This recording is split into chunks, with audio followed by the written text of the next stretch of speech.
Olá pessoal, sejam todos e todas muito bem-vindos e muito bem-vindas a essa aula de filosofia. Meu nome é Marta e eu sou professora de filosofia que vai conduzir vocês na aula de hoje. Hoje nós veremos o que é senso comum, quais são as suas características, como ele se dá no nosso cotidiano, quais seus aspectos positivos, seus aspectos negativos, sua relação com o preconceito, e especialmente como ele pode ser um ponto de partida para a filosofia. Para um melhor entendimento, vamos partir de alguns exemplos. Todo mundo já ouviu falar nessas expressões: gato preto dá azar, pé de coelho dá sorte, manga com leite faz mal e chá de boldo faz bem para o fígado. O que essas expressões têm em comum? Elas representam conhecimentos transmitidos no dia a dia. Além disso, são conhecimentos adquiridos através da repetição de experiências e da cultura. Esse é um conhecimento não refletido, não testado, e ele representa a composição de conhecimentos populares transmitidos através de gerações. Nós podemos nos perguntar, por exemplo, como o chá de boldo virou senso comum. Podemos imaginar o seguinte: alguém passou mal, teve algum problema estomacal e não sabemos por que tomou o chá de boldo. Ele funcionou, a pessoa melhorou da sua indisposição e acabou associando o chá de boldo como uma medida terapêutica. Essa informação foi passada adiante até se confirmar, como se diz na sabedoria popular, como um remédio eficaz para os referidos problemas. Nós podemos tirar algumas conclusões a respeito disso. Essa informação ela foi tomada como verdadeira e ela foi passada adiante através de gerações. No surgimento desse conhecimento, não houve nenhuma constatação científica, isto é, o chá de boldo ele não passou por testes científicos para a comprovação da sua eficiência. Ele é apenas o resultado de uma experiência coletiva da comunidade e não de uma criteriosa investigação científica. O que seria então a investigação científica? Nós temos um exemplo bem presente hoje em função da pandemia. Diariamente a mídia nos informa que tal vacina para o Covid-19 está sendo testada. O que isso quer dizer? Que ela está passando por uma série de protocolos característicos do método científico para comprovar a sua eficiência. Esse é um método demorado, minucioso e que segue todo um protocolo científico. Vamos ver agora então qual a diferença entre o senso comum e o método científico. Eu cito uma passagem aqui do professor e filósofo Silvio Galo.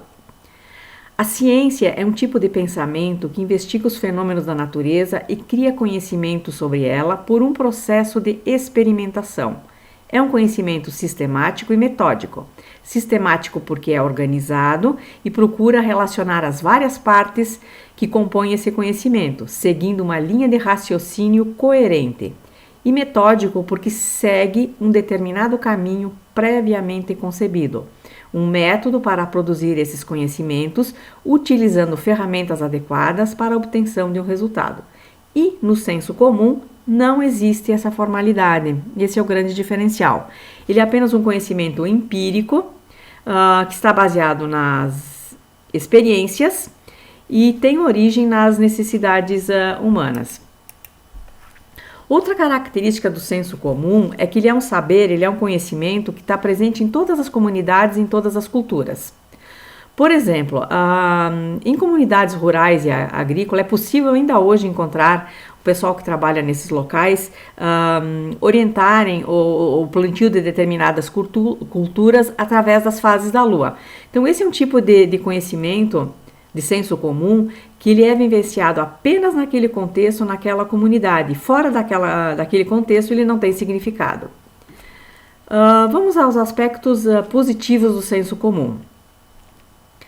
Ele dá às pessoas um sentimento de segurança, porque ele dá uma resposta a uma necessidade imediata. E para se chegar a essa resposta, não há necessidade de aparatos complicados, como é o caso do método científico.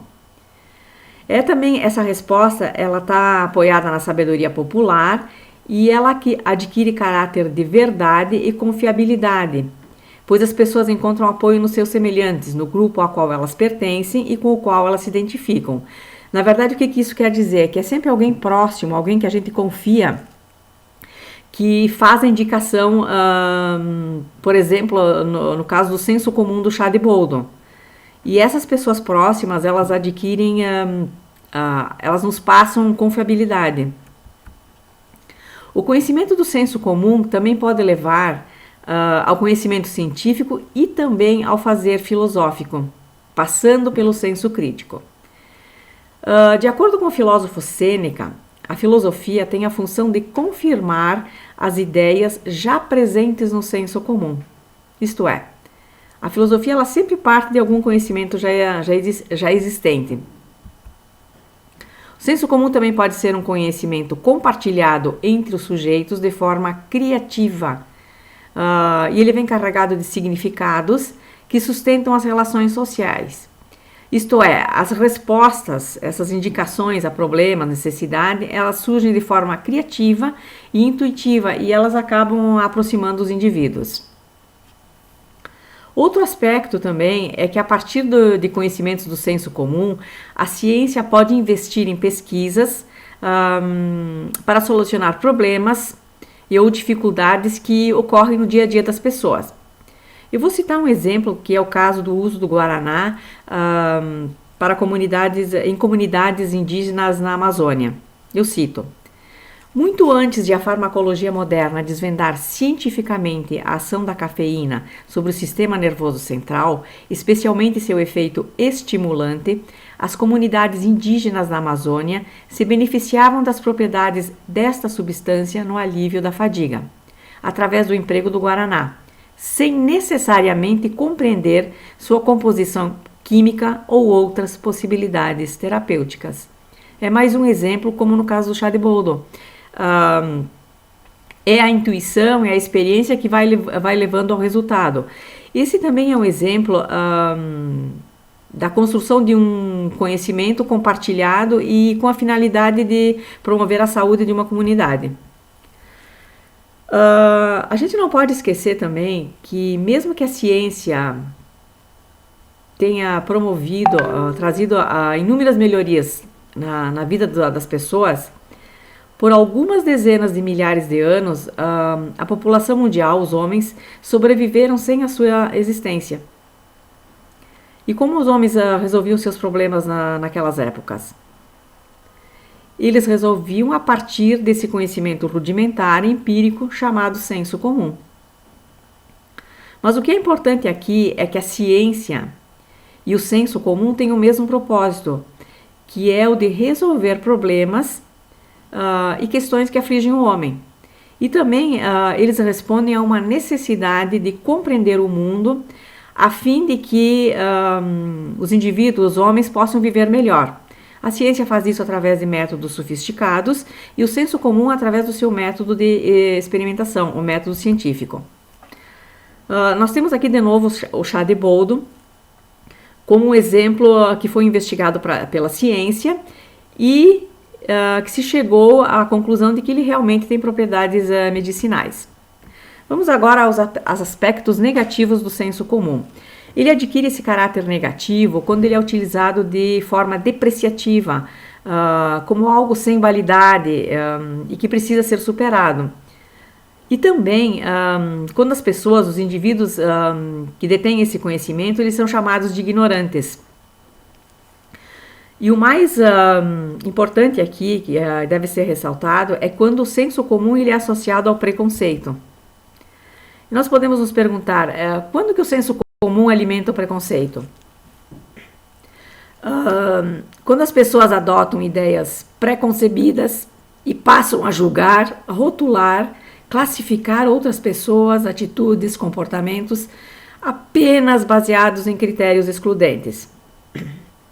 Isto é, nessas atitudes existe uma clara intenção depreciativa, discriminativa, e ela é baseada numa visão distorcida da realidade, ou seja, as pessoas tomam como padrão algum modelo que é aceito socialmente dito normal. E tudo que foge desse padrão é considerado inferior, inexistente e a partir daí é adotado o preconceito. Quer dizer, é uma atitude não refletida. Por exemplo, nos casos de homofobia, que seria uma espécie de aversão a pessoas homossexuais, bissexuais, a misoginia, o ódio ou aversão às mulheres, e a xenofobia, que seria o medo ou antipatia por pessoas estranhas ao meio ou estrangeiros. O grave disso é que essas pessoas vítimas desses preconceitos, elas são perseguidas, maltratadas, alvos até de assassinatos e outras crueldades, apenas porque fogem de um padrão estipulado, generalizado, dito como normal. Existem também expressões muito comuns que a gente ouve no dia a dia e que as pessoas as pronunciam sem se darem conta dessa carga negativa. Por exemplo, quando as pessoas falam muçulmanos são terroristas, generalizando, mulheres são o sexo frágil, inveja branca associando o negro ao comportamento negativo, mercado negro, que é aquele que promove ações ilegais.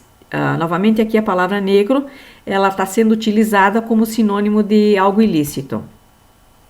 Essas expressões elas são muito utilizadas e elas caem na banalização, na normalidade. Ninguém se questiona a respeito disso. As pessoas as pronunciam e elas não se dão conta da carga negativa contida nelas. Cabe aqui uma reflexão a respeito desses preconceitos e a gente pode dizer que uma das dificuldades no convívio social é a aceitação da diferença. E o preconceito é a não aceitação do diferente. O diferente é considerado inexistente e inferior. Os preconceitos podem ser étnicos, culturais, religiosos, de gênero ou orientação sexual.